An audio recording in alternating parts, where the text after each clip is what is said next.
Hello everyone, welcome to this new video update for Shadows of Doubt. I'm going to share with you today the methods I'm using to create the many citizens that populate Shadows of Doubt and explore how their generated personality manifests itself in the game world.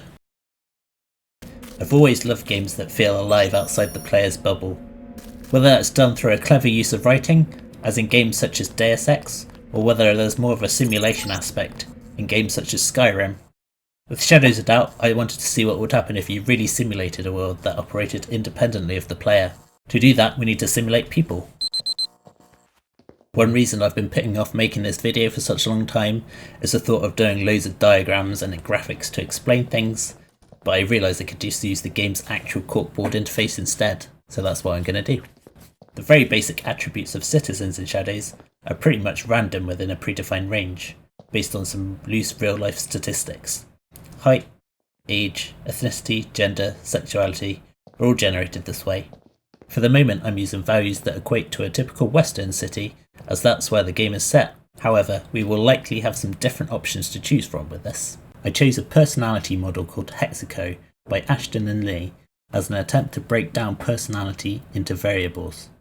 Hexaco is a 6-factor model for personality that measures based on honesty, humility,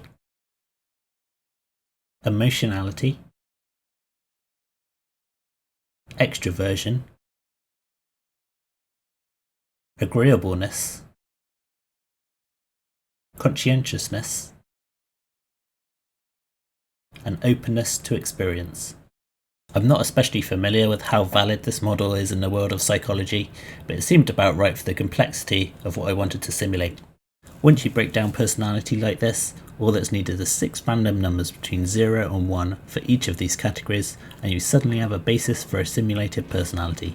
It's all very well having this behind the scenes, but how is this personality being shown within the game world, and what's its relevance?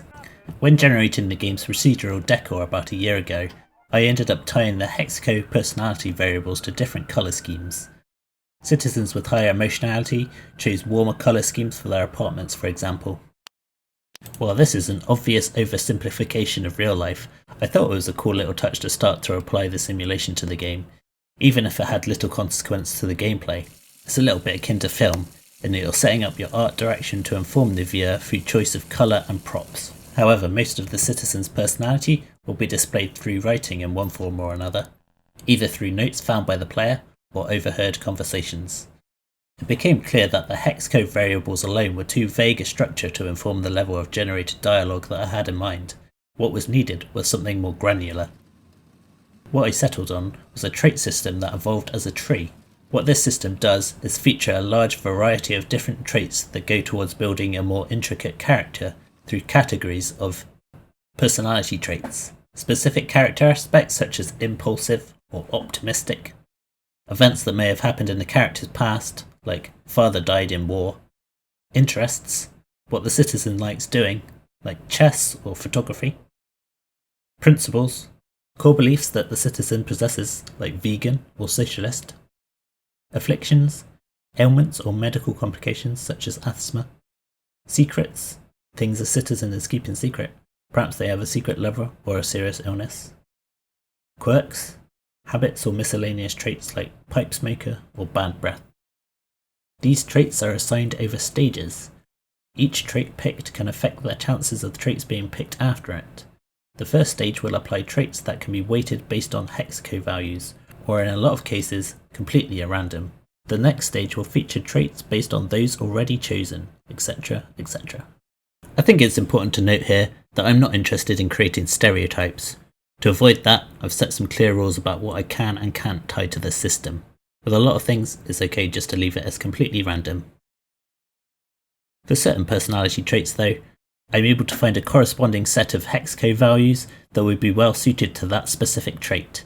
For example, a high humility might result in an honest trait being applied. It really just ends up as a system for breaking down these Hexaco variables into a roughly correlating list of adjectives.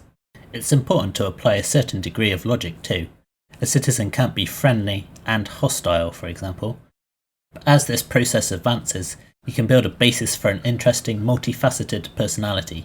For example, A low humility or conscientiousness score might result in the reckless or selfish traits being applied, and as a result, the secret lover secret being applied, and therefore manifesting itself in a side mission generated by the person's lover to investigate the secret. The system can also be used to create clues.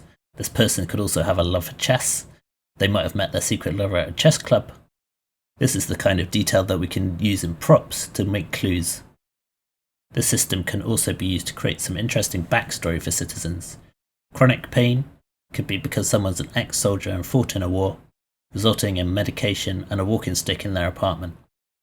Hopefully you can see how the application of this trait system can create some interesting setups for the investigation aspect of this game. In the next video, I'll show you how this generated personality further manifests itself within the game world via the writing, and how that plugs into this trait system.